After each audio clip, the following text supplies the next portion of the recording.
Salam sejahtera bagi kita semua.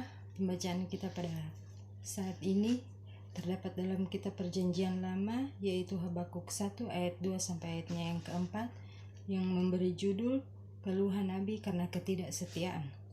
Berapa lama lagi, Tuhan, aku berteriak tetapi tidak kau dengar. Aku berseru kepadamu, penindasan tetapi tidak kau tolong.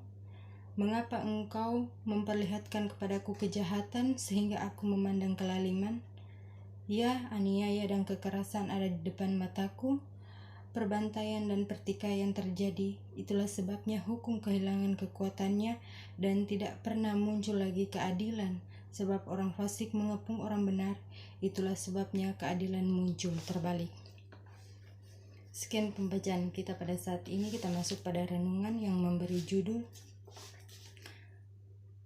Mengapa Semua Berantakan. Teman-teman yang diberkati Tuhan kita Yesus Kristus, dalam pembacaan yang kita baca tadi, Nabi Habakuk telah menyaksikan sesuatu yang sangat membuatnya kecewa dan berhenti berharap. Ketika bangsa Yehuda mengambil keputusan untuk setia kepada Tuhan, Nabi Habakuk meminta kepada Tuhan dalam doa-doanya kepada Tuhan agar Tuhan bertindak mengajar kelaliman bangsa itu. Tetapi sepertinya Tuhan hanya terdiam, walau akhirnya ia bertindak memberikan tindakan untuk menghukum bangsa Yehuda dengan penyerbuan orang Kasdim. Teman-teman yang diberkati Tuhan kita Yesus Kristus, di sini Nabi Habakuk berseru meminta tolong kepada Tuhan. Dalam pembacaan yang kita baca tadi, berapa lama lagi Tuhan aku berteriak tetapi tidak kau dengar? Aku berseru kepadamu penindasan dan tetapi tidak kau tolong. Mengapa engkau memperlihatkan kepadaku kejahatan sehingga aku memandang kelaliman? Ya, aniaya dan kekerasan di depan mataku, perbantahan dan pertikaian terjadi, itulah sebabnya hukum kehilangan kekuatannya dan tidak pernah muncul lagi.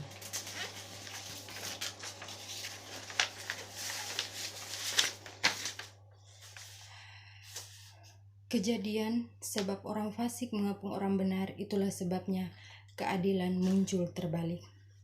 Saudara-saudari yang diberkati Tuhan, perbuatan yang telah Tuhan buat ini membuat Habakuk resah, dan lewat ilham Roh Kudus timbullah kata-kata yang terus beragema sepanjang sejarah. Orang yang benar itu akan hidup oleh percaya. Orang benar akan hidup oleh iman. Jadi saudara-saudari yang diberkati Tuhan, meskipun segala sesuatu yang didoakan tidak luput dari terlaksananya oleh Tuhan, ia setia menunggu, meyakini bahwa Tuhan tak pernah diam untuk segala ketidakadilan yang dilihatnya. Sangatlah mudah kehilangan kepercayaan ketika harapan dan impian tidak segera terwujud. Dan nyatanya, namun iman sejati terwujud hati yang penuh sukaria, menanti dan percaya bahwa tidak ada yang Tuhan buat selalu mendatangkan kebaikan. Akan tetapi saudara sekalian, rasa khawatir yang berlebihan tidak ada gunanya selain membuat kehidupan kita menjadi suram, kacau, bahkan takut. Kekhawatiran membuat kita menjadi kehilangan rasa sukacita. Tetapi saudara-saudari yang sekalian, jangan pernah biarkan kekhawatiran itu merampas sukacita kita. Biarlah kekhawatiran yang kita alami memunculkan keyakinan, kepercayaan bahwa Tuhan ada di tengah-tengah kehidupan kita.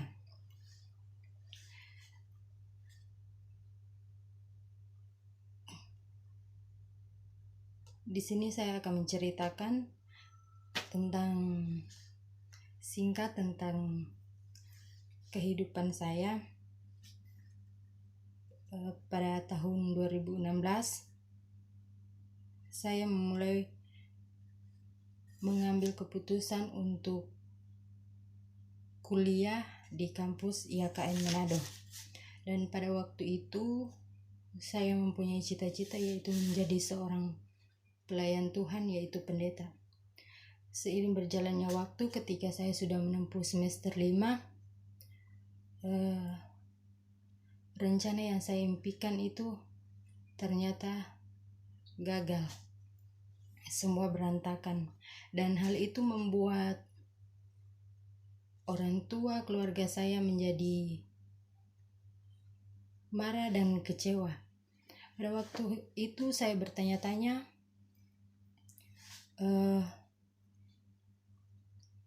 mengapa setiap rencana yang ketika kita rencanakan akan selalu gagal, dan rencana yang sudah kita susun rapi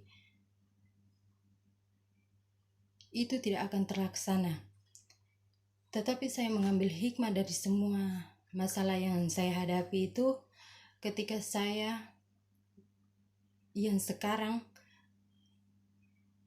bisa mengambil kesempatan untuk berkuliah lagi. Dan saya berpikir bahwa rencana yang Tuhan buat waktu itu telah Tuhan buat lagi pada saya sekarang ini. Dan puji Tuhan, saya bisa berkuliah lagi di kampus ini dan sekarang sudah menempuh semester 5. Dan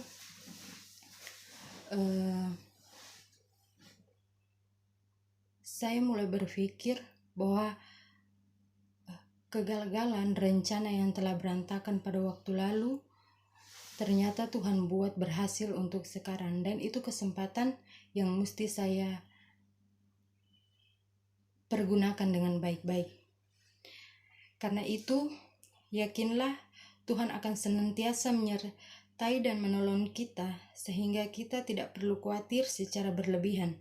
Tetapi jangan sampai orang percaya kehilangan sukacita kehidupannya karena keyakinan kepada Tuhan yang Maha Baik.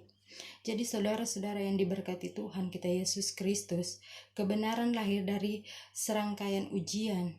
Dan kalau kebenaran itu ditentukan dari iman, maka iman itu pun harus diuji Tuhan. Dan haruslah diuji. Tuhan menyertai kita, Tuhan menolong kita. Sekian, shalom.